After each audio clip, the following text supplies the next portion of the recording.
दोस्तों, health healing and homeopathy के इस नए वीडियो में आप लोगों का फिर से एक बार स्वागत है। मैं doctor SP De, consultant homeopathic physician from Siliguri, west Bengal, Bharat से आज आपके लिए लेके आया हूं what is legacy of Kolkata homeopathy, Kolkata homeopathic tips. आजकल काफी सारे ऐसे थंबनेल दिख रहे हैं यूट्यूब में। होम्योपैथी डॉक्टर्स का ही वो चैनल है जिसमें बोला जाता है कि कोलकाता होम्योपैथी टिप्स है, लीगेसी ऑफ कोलकाता होम्योपैथी है।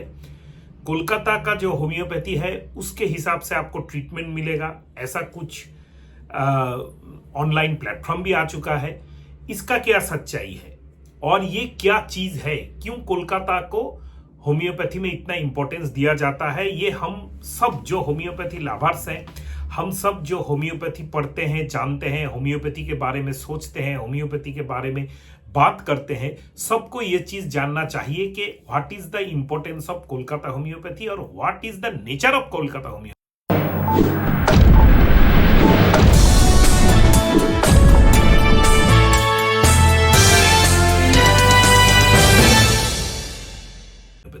अगर कोई डॉक्टर बोल रहा है कि होम्योपैथी का, कोलकाता होम्योपैथी का मैं स्टूडेंट्स हूं, कोलकाता होम्योपैथी का मैं बात करता हूं, ट्रीटमेंट देता हूं, उसका प्रैक्टिस कैसा होना चाहिए, कैसा मेडिसिन सिलेक्शन होना चाहिए, कौन से बुक्स रिकमेंड जो करेंगे, क्या नेचर होना चाहिए ट्रीटमेंट का और डॉक्टर का।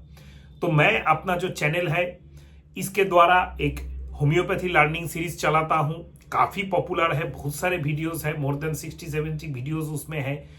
तो मैं होम्योपैथी का हर पहलू के ऊपर इंपॉर्टेंस देने का कोशिश करता हूं। तो आज इसी संदर्भ में ये बात आया है। रिक्वेस्ट भी मेरे पास आए हैं कि ऐसे चैनल्स बने हैं तो आप कोलकाता होम्योपैथी के बारे में बात कीजिए। तो first of all, Kolkata is the Mecca of homeopathy. इसका मीनिंग क्या है?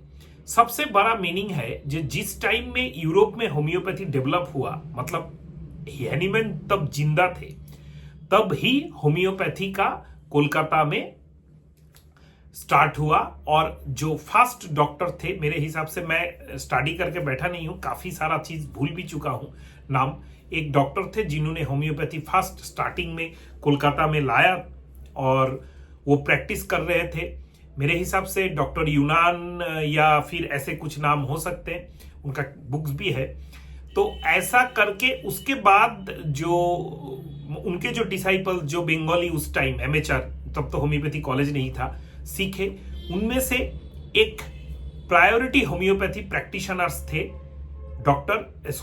ईश्वर चंद्र विद्यासागर, जिसको हम लोग बंगाली लोग पूछते हैं क्योंकि उनका सोशल एंड एजुकेशनल रिवॉल्यूशन, जो बंगाली जो समाज है या फिर ब्रिटिश इंडिया में काफी सराहाया गया था, वो एक बंगाली हिंदू ब्राह्मण थे और पंडित ईश्वर चंद्र विद्यासागर उनको बोला जाता है। आज भी उनके जयंती पे, उनका बर्थ सेंटेनरी पे हम लोग काफी सारा प्रोग्राम्स करते हैं।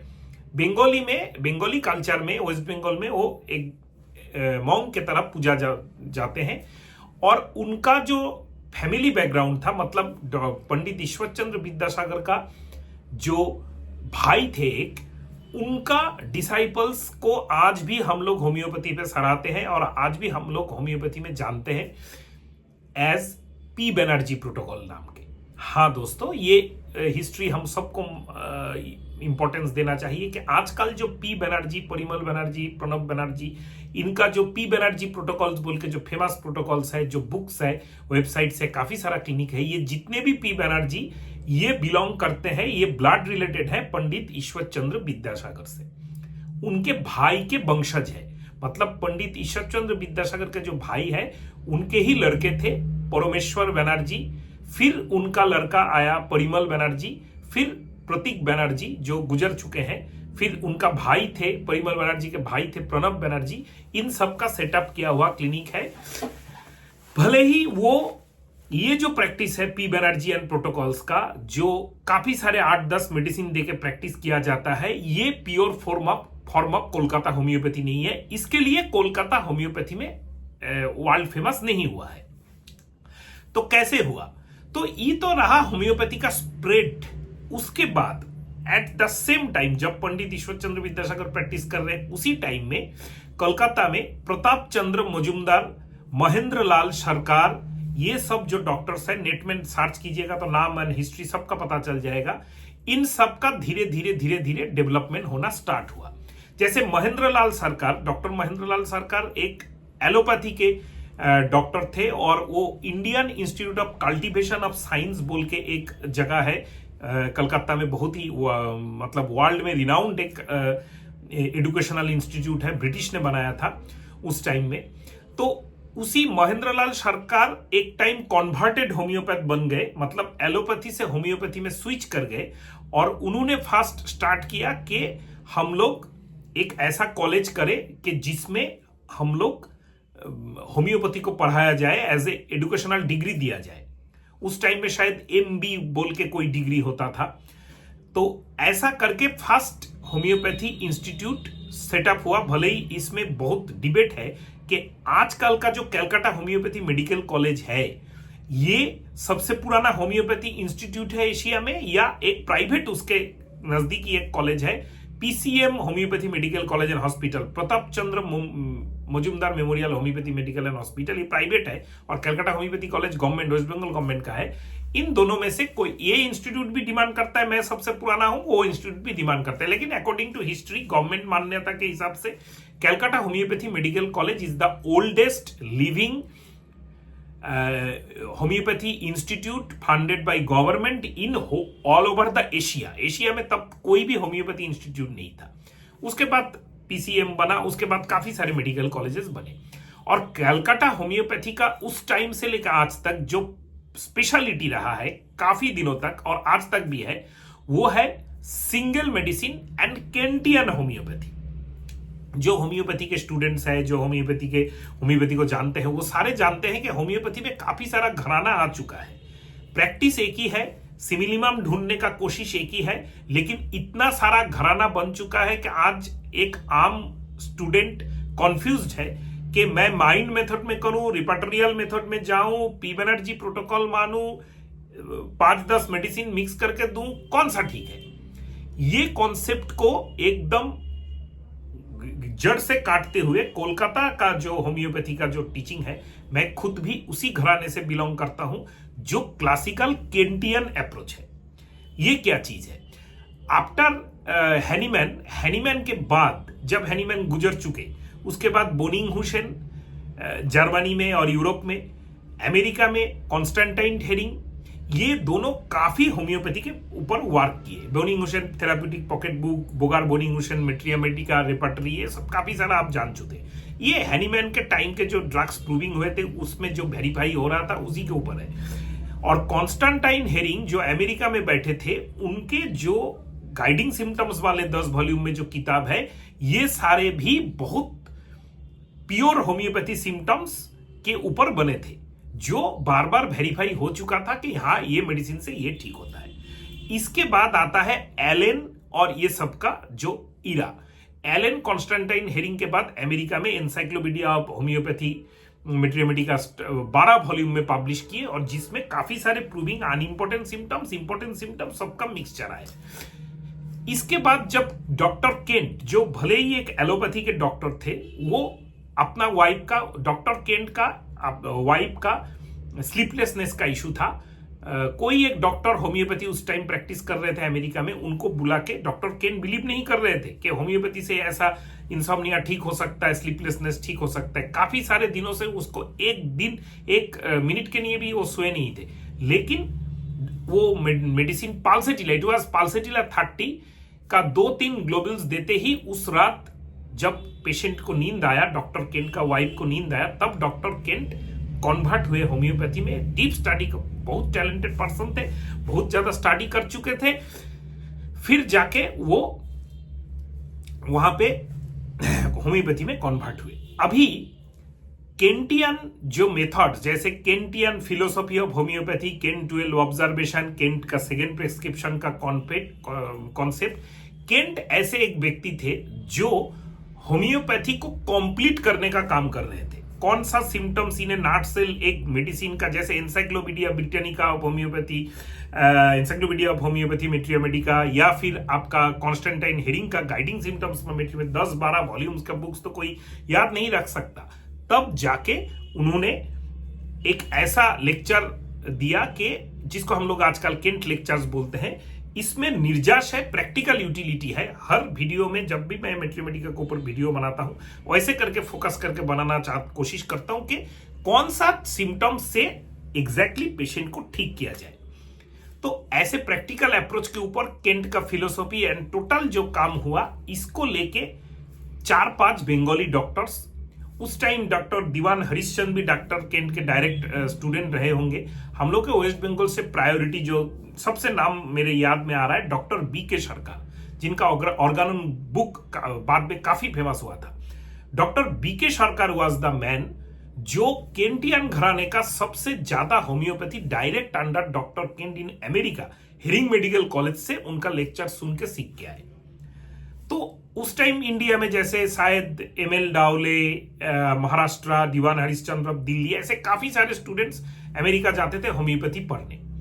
तो बीके सरकार के बाद doctor SP they, not me, मेरा नाम एसपी दे है लेकिन मैं बात कर रहा हूं अभी डॉक्टर सूर्यपद दे, डॉक्टर एसपी दे जो जिनका देहांत हो चुका है अप्रोक्सीमेटली एज 90 के आसपास में। वो उस टाइम इंग्लैंड में जाके डीएफएम लंदन डायरेक्ट डॉक्टर फोबिस्टर जो कार्सिनोसिन को इन्वेंट एंड यूज करने में फेमस हुए हैं, जो royal London college of homeopathy उस टाइम हुआ करता था एटलीस्ट 1940-50 के दशक में, 60-70 अभी तक है royal London college of homeopathy, जो direct under royal family of London जो क्वीन ऑफ विक्टोरिया थे उनके अंडर में पला बड़ा था। वो कॉलेज से डॉक्टर फोबिस्टर के अंडर में डीएफएम करने गए और वो भी सीख के आए। तो डॉक्टर बीके सरकार के जितने भी स्टूडेंट्स, डॉक्टर एसपी दे के जितने भी स्टूडेंट्स, ये एक गोल्डन इरा था जब टोटल ये जो हम लोगों का होम्योपैथी का 1950, 1960, 1970 ये दौरान होम्योपैथी में बहुत सारे doctor PC Majumdar, doctor SP De, doctor BK Sarkar, कितना मैं नाम लूं, हाँ इतना नाम ले सकते, डॉक्टर हरिमोहन चौधरी जो होम्योपैथी इंटरनेशनल नाम का फेमस एक कंपनी बना के गए हैं। आज भी जो 50 मिलीसिमल प्रोड्यूस कर रहा है, ओनली 50 मिलीसिमल मैन्युफैक्चर करने वाला एक ही कंपनी, पूरा 2 कंपनी है पूरा ऑल ओवर द इंडिया में, Godwin homeopathy laboratory and homeopathy international laboratory जो कलकत्ता में है। काफी सारे नाम चीन जो होम्योपैथी इंडिया एंड इंडिया के बाहर भी 50 मिलीसिमल आपके पास पहुंचाते हैं, आप किसी भी देश से मेरा वीडियो देख सकते हैं। लेकिन यही 2 कंपनी उनको मदर जो पोटेंसी है वो सप्लाई करता है, फिर वो लोग 50 मिलीसिमल बनाते जाते हैं अपने। तो ये डिस्क्लोज नहीं होता है बाहर में, लेकिन ये एक बिटर ट्रूथ है।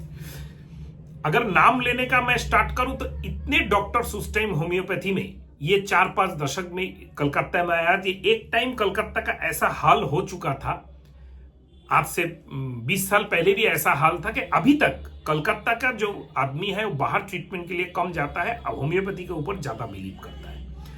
तो इसके बाद तो सोचिए, देखिए पॉलिटिकल काफी सारा प्रॉब्लम हुआ था, पॉलिटिकल कुछ इश्यूज थे उसके बाद, लेकिन ऑल ओवर द इंडिया में सबसे पिकुलियरिटी जो है, ऑल ओवर द इंडिया में आपको होम्योपैथी को रिकॉग्नाइज करने वाला जो गवर्नमेंट है वो भी हम लोग का वेस्ट बंगाल से ही था। और homeopathy medical association of India HMAI जिसको हुमाई बोला जाता था, उसका भी गौरीनाथ मुखोपाध्याय बोल के शायद कोई एक डॉक्टर हुआ करते थे, जिनके लड़के बाद में पुरुलिया होम्योपैथी मेडिकल कॉलेज जो कि प्राइवेट होम्योपैथी कॉलेज है उसके प्रिंसिपल रहे थे बहुत दिन। उनके घर में पुरुलिया का सिटी में HMI का जन्म हुआ। आज भी HMI all over the India में होम्योपैथी प्रैक्टिशनर्स का सबसे इंपॉर्टेंट एक ऑर्गेनाइजेशन है, जिसमें लाखों डॉक्टर्स एज ए मेंबर्स हैं, और ऑल ओवर द इंडिया का जितना भी होम्योपैथी डिसीजंस होता है, ये जो ऑर्गेनाइजेशन है हुमाई बोल के HMAI, ये एक इंपॉर्टेंट रोल प्ले करता है। ये भी वेस्ट बंगाल का देन है। ये टोटल जो सिनारियो है, इसीलिए होम्योपैथी को और national institute of homeopathy, don't forget about that, NIH homeopathy Kolkata in salt lake, ये भी पूरा देश में सबसे पहले इंडिया में आई थिंक 1970-80 के दशक में बनाया गया है। और आज भी ये institute all over the India में homeopathy graduate course, doctor degree, PhD में काफी सारा महत्व रखता है। इसके बाद एनेक्स्चर गाजियाबाद में शुरू हो चुका है, जो NIH का एनेक्स्चर है। जो प्रिंसिपल होगा यहाँ का, यहाँ से ही होगा। जैसे एम्स अभी काफी जगह में खुल चुके हैं, ऐसे NIH का एक एनेक्स्चर गाजियाबाद में, और national institute of homeopathy for mental and psychological diseases खोला गया है शायद केरला में, त्रिवेंद्रम में। तो ये वो भी एक इक्विवेलेंट टू NIH होता है।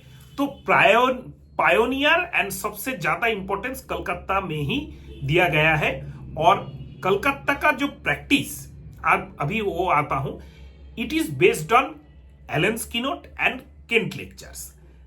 SP De, doctor SP De का जो घराना है, जिससे मैं भी बिलोंग करता हूं, मेरे जो टीचर्स हैं, जैसे डॉक्टर रविन वर्मन हुए, मेरे कॉलेज के प्रिंसिपल रहे हैं, डॉक्टर पन्नालाल दे हुए, डॉक्टर प्रभात भट्टाचार्य हुए, ये सब, हाँ, डॉक्टर केसी दास एंड उनके लड़के डॉक्टर विश्वजीत दास हुए, ये सब भले ही कोई रिपर्टरी करे, रिपर्टरी ना करे, कोई भी सिम्टम्स ले, लेकिन बेसिकली हम लोग सबसे इंपॉर्टेंट पार्ट देते हैं एलन स्किनोट को। और एलन स्किनोट का जो सिम्टम्स है, हर सिम्टम्स को हम लोग पेशेंट में ढूंढने का कोशिश करते हैं, क्योंकि एलन स्किनोट में जितने भी सिम्टम्स है, ऑल आर कैरेक्टरिस्टिक सिम्टम्स। ये कोई नहीं समझता। बेसिक क्यों पढ़ाया जाता है एलन स्किनोट स्टार्टिंग में? सबसे ज्यादा कैरेक्टरिस्टिक सिम्टम्स आपको एलन स्किनोट में ही मिलेगा, क्योंकि एलन स्किनोट के हर सिम्टम्स जो है वो हेरिंग गाइडिंग सिम्टम्स से लिया गया है। हेरिंग गाइडिंग सिम्टम्स का एक ड्रग आप खोलिए, उसमें देखिएगा ऐसे करके एरो देके जो सिम्टम्स बोला गया है, या 3-4 दाग ऐसा करके ब्लैक लिस्टेड करके जो सिम्टम्स दिया गया है, उसी को एलन स्किनोट में लिया गया है। और एलन स्किनोट का हर सिम्टम्स ड्रग का कैरेक्टरिस्टिक होगा। अगर वो पेशेंट में रहा और पेशेंट में वो कैरेक्टरिस्टिक रहा, उसको हम लोग ठीक करने का कोशिश करते, दोनों को मैच करने का नाम ही कलकत्ता होम्योपैथी है। इसीलिए अगर कोई डॉक्टर आपको एलन स्किनोट का गाइडिंग्स में रखे, एलन स्किनोट को ठीक से पढ़ाने का कोशिश करे और एलन स्किनोट बेस्ड क्लासिकल प्रिस्क्रिप्शन में जाए, तो ये कोलकाता होम्योपैथी प्योरली होगा, जो डॉक्टर SP दे सर का टीचिंग है, जो मेरे टीचर्स का भी टीचिंग है। मैं भी कोशिश करता हूं ऐसा। हाँ, एलन स्किनोट को अगर आप बेस करते हैं, पूरा एलन स्किनोट आपने पढ़ लिया है, समझ लिया है, टिप्स याद कर लिया है, तो फर्दर आप जो जा सकते हैं वो है Boericke materia medica and Kent lectures. ये दो जो किताब है, जैसे बोरिक मैट्रिया मेडिका में काफी सारे एलन स्किनोट के लाइन मिलते हैं, लेकिन बोरिक का एक अलग पैथोलॉजिकल कॉन्सेप्ट है। बोरिक का एक पैथोलॉजिकल जो कॉन्सेप्ट है, उसके बहाव में बह के हर चीज को पैथोलॉजिकली आप सोचने का कोशिश करेंगे, तो आप एक दूसरा घराना होम्योपैथी है जिसको पैथोलॉजिकल प्रिस्क्रिप्शन बोला जाता है, जिसमें डॉक्टर क्लार्क काफी काम कर चुके हैं। डॉक्टर क्लार्क का एक प्रिस्क्राइबर बोल के किताब आता है, एक समय काफी फेवरेट था। उसके बाद आता है डॉक्टर रिचर्ड हजेस, जिनका फार्माकोडायनामिक्स इन होम्योपैथी बोल के बहुत सारा किताब है। डॉक्टर बार्ट फिजियोलॉजिकल मैट्रिया मेडिका लिखे हैं। ऐसे काफी सारे आपको एक घराना है जिसमें आप दूसरा साइड में शिफ्ट कर जाइएगा। तो ये एक वितर्क है, बहुत ज्यादा डिबेट है कि हम लोग कौन सा ठीक समझे। हर कुछ ठीक है, लेकिन कोलकाता होम्योपैथी मीन्स मैं जो समझाने का कोशिश किया, that is full case taking हम लोग करेंगे। उसके बाद कैरेक्टरिस्टिक उसमें से ढूंढ के निकालेंगे। वो फिजिकल डिजायर, पार्सपिरेशन, पसीना, टांग, मेंटल, जनरल, फिजिकल जनरल कहीं पे भी हो सकता है। फिर उसको कोरिलेट करेंगे एलन स्किनोट के जो रेड लाइंस है उसके ऊपर, या फिर एलन स्किनोट के कोई भी सिम्टम्स, हर सिम्टम्स एलन स्किनोट में रेड लाइन है। फिर हम लोग उसको केंट रेपर्टरी या सिंथेसिस रेपर्टरी या मैकेनिकल कंप्यूटर रेपर्टरी से मैच करने का कोशिश करेंगे, लेकिन कैरेक्टरिस्टिक ढूंढना और उसके बेसिस से सिंगल मेडिसिन सिलेक्ट करना ही कोलकाता होम्योपैथी है। अगर मेरा वीडियो अच्छा लगा है, कोई कंस्ट्रक्टिव इंक्विजिटिव कमेंट है, कमेंट जरूर कीजिएगा। चैनल में आप नए हैं तो चैनल में आप सब्सक्राइब करके बेल आइकॉन को प्रेस करके जरूर रखिएगा दोस्तों। नमस्कार।